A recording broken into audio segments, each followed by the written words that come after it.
Welcome to the graveyard. Look around. Here lies the podcast you started 3 years ago. Next to it is the novel you wrote 2 chapters of. And over there, that's the coding course you bought for $100 but never opened. You think you are standing here because you are lazy. You think you lack discipline. You are wrong. Laziness is a choice. Sitting on the couch doing nothing is a choice. But you work. You start things with fire and passion. You buy the gear. You make the plan. You stay up until 2 a.m. imagining the success. And then, 2 weeks later, the fire just dies. Cold. You aren't lazy, my friend. You are suffering from a biological glitch. You are addicted to the beginning.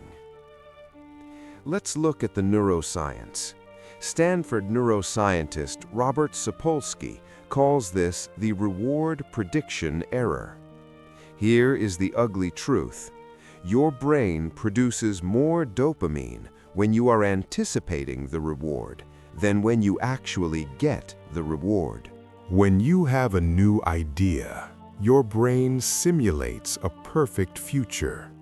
In your head, the YouTube channel already has 1 million subs. The book is already a bestseller. This simulation gives you a massive high. It's a drug.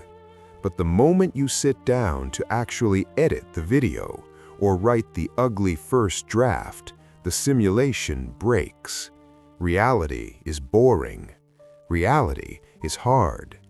The dopamine crashes, and because you were high on the fantasy, the crash feels like withdrawal.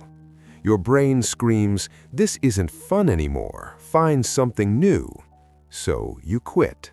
Not because you are weak, but because you were chasing a ghost. But let's dig deeper. It's not just biology. It's not just dopamine. If we are brutally honest, there is a darker reason why you quit. It's your ego. You see, there is a cruel paradox in creativity. You start a project because you have good taste. You know what a good video looks like. You know what a good business feels like. But when you start, your work is bad. It's mediocre. It's clumsy. It's nowhere near the vision in your head. And this gap, the gap between your taste and your ability, is painful. It hurts your feelings. You wanted to be a writer, the noun, but you hate writing, the verb, when the sentences come out ugly. You fell in love with the identity, not the process. So when the work proves that you are not yet a genius, you quit to protect your ego. You tell yourself, "I didn't fail, I just lost interest." It's a defense mechanism. It's safer to be a person with potential than a person who tried and made something average. But listen to me. You have to be willing to be bad to get good. You cannot skip the sucking phase.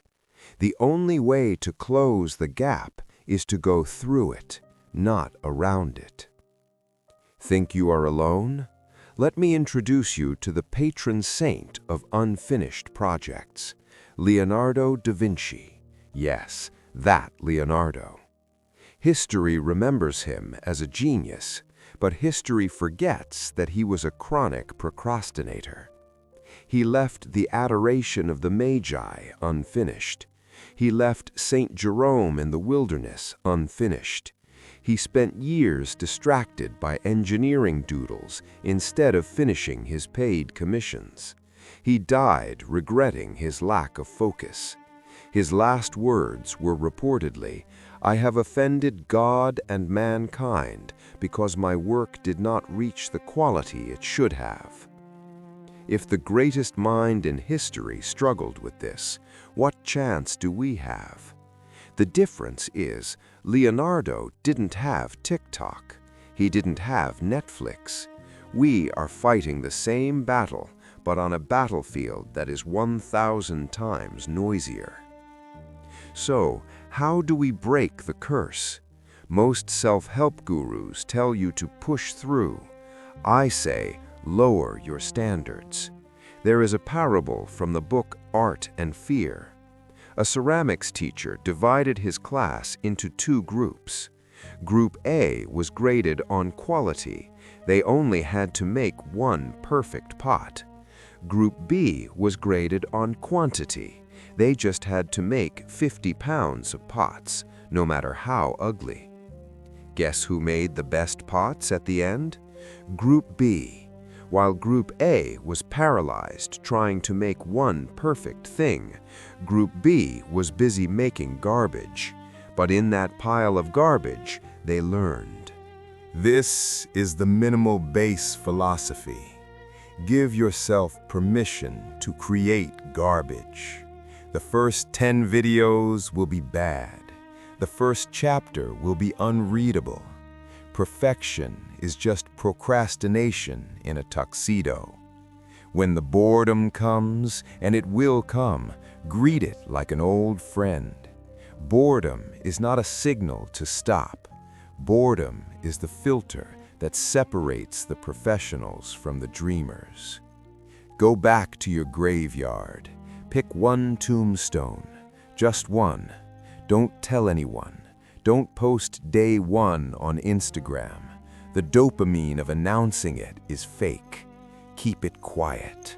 Commit to being boring for 30 days, because the only thing more addictive than the start is looking back and realizing you actually finished something. It's time to stop digging new holes and start building a foundation. Welcome home. Less noise, more focus.